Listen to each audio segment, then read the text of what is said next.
Hi folks, this is Jan. Welcome back to the channel. And today I'd like to talk about a topic that trips up a lot of digital startups that try to enter the US market.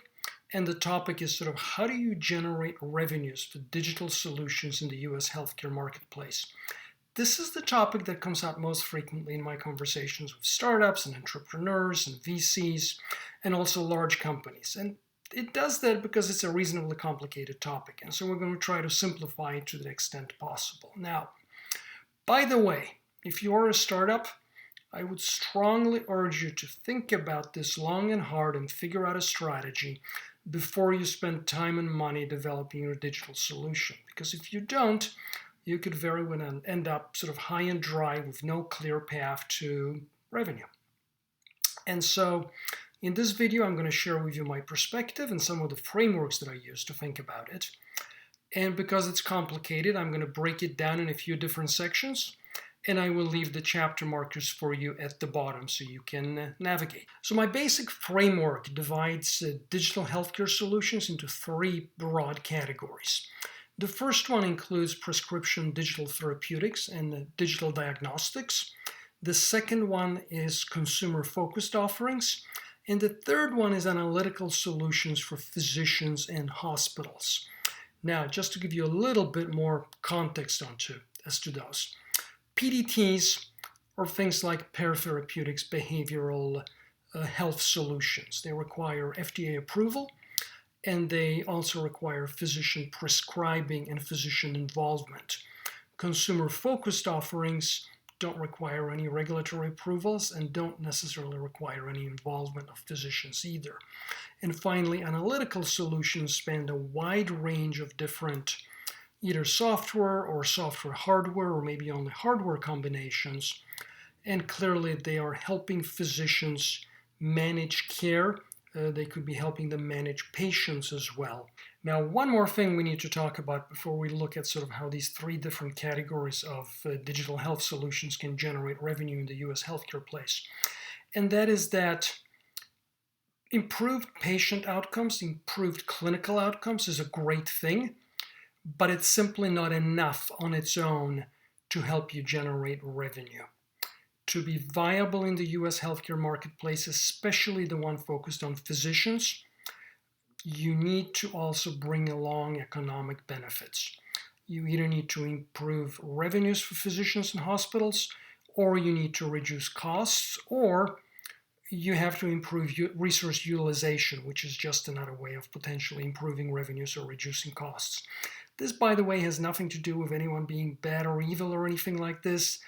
That is simply sort of how things work today, especially in the US healthcare marketplace, which is maybe more financially oriented than many others. And so pay attention to what your solution, how it impacts physicians, how it impacts hospitals and other institutions that you're trying to sell into.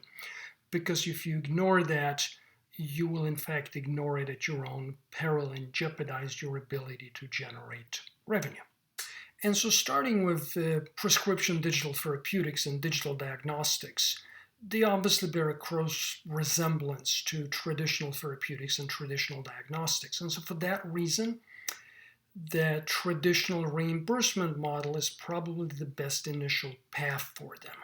Now, the good news is that the federal government in the US has in fact created a reimbursement path for PDTs. It does require FDA approval. Commercial payers are aware of it and have started to follow it. They're in different places along the path of reimbursing digital PDTs. But in either event, because of how fragmented the US marketplace is, if you're looking to get reimbursed by commercial payers, you will need to negotiate with each and every one of them individually. And that can, of course, be a rather painful and time-consuming process. On the diagnostic side, once again, the question becomes, do you fall within an existing diagnostic code, which would be very good, or do you, like Digital Diagnostics had to do for their eye test, seek that a new billing code be created, which can quite frankly be a very painful process, and there is absolutely no guarantee whatsoever that it will be met with success. So certainly something to be aware of. So that brings us to consumer-focused offerings, and the news here is both good and bad. The good news is that you don't require any approvals, there are no gatekeepers, there are no prescriptions or anything of that kind, because you're dealing directly with consumers who are paying for those offerings out of pocket.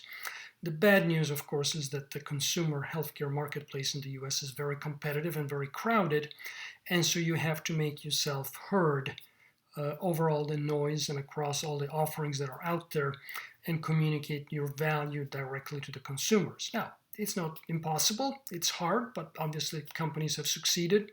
You have the likes of Vitra Health's diabetes offering, you have Inside Tracker, you have Fitbits and Apple Watches and a variety of different things out there. So it's possible, but it might require fairly significant marketing resources to get your message across.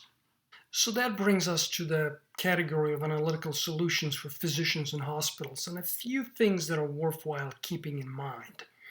The first one is that the economic buyers here are physicians and hospital executives.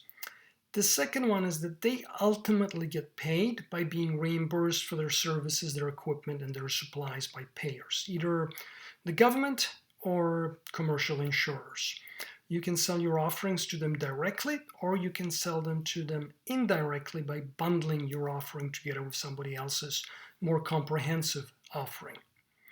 And finally, your digital solution needs to either increase their revenues or reduce their costs. And that gives us a 2x2 with 4 quadrants where direct and indirect is one dimension and revenues and cost is the other dimension. And so before we dive into those quadrants, I think it's really important, the startups in particular, think about whether your solution is comprehensive enough and important enough and delivers enough value to actually be standalone. And it's also important when thinking about those decisions to remember that physicians in the US have too many, not too few solutions already, and many of them are simply not linked together and integrated in a meaningful way. So increasing that burden isn't going to make you very popular. It can be really difficult to prove value as a standalone solution. It might be easier to prove value as part of a broader solution. And finally, the US healthcare market is very, very fragmented. And so selling to hospitals and physician groups requires very significant resources. And so delving into our 2x2, we're going to start at the top right-hand quadrant, where we're selling solutions directly to hospitals and or physicians, and we're doing that with the intention of increasing their revenues. So these are solutions that are either going to enable them to bill for something that they weren't able to do and bill for before, or something for which they're going to be able to bill more than they were able to bill before. One perfect example in this day and age is remote patient monitoring, for which there are now CPT billing codes, both for physician services and equipment and training and connectivity. They're not particularly high, but at least they exist. And to qualify, the RPM solutions need to be FDA approved. Now, here is the thing. The level of reimbursement that physicians get on a monthly basis under their CPT code for RPM solutions imposes a ceiling on RPT solution providers for how much you're going to be able to bill those physicians and those institutions, since you will obviously need to leave some margin for them to make a profit of your solution in addition to you getting a profit and being reimbursed for it. So that's certainly something to think about. Next category in this quadrant is sort of solutions that could speed up surgeries and reduce OR utilization. That, at least theoretically, and hopefully you can prove that your solution does that, will allow physicians to do more surgeries in a day and for ORs to have a higher utilization. Something similar applies to digital diagnostics, where if your diagnostic can readily identify patients for treatment, especially surgeries, then again, that stands a chance of increasing physician and hospital facilities' revenues. So moving to the bottom right-hand quadrant, when we're selling directly, but we're doing with the intention of reducing physicians' or institutions' costs, one perfect digital solution type that comes to mind is anything that will reduce readmissions or reduce the need for additional or follow-on surgeries. Most of the time those are not going to be reimbursed, And so they will only increase cost. If you can reduce that, which in effect means that you will be improving care, which is great news for patients, is certainly something that both physicians and institutions would be interested in. So that brings us to the other side, when you'd be selling your solution indirectly, in effect, bundling it together with somebody else's broader solution, and then they are going to go to market and sell to physicians or hospitals. And you could be part of a remote patient monitoring solution where you maybe provide the hardware or a piece of the software. You could be part of a total knee replacement solution where you provide some valuable insights to physicians in terms of either selection or technique or something of that kind. The point being that on this side, you're not going to the market yourself directly. You are partnering with someone bigger who has more resources, better reach, maybe a better brand name than you have.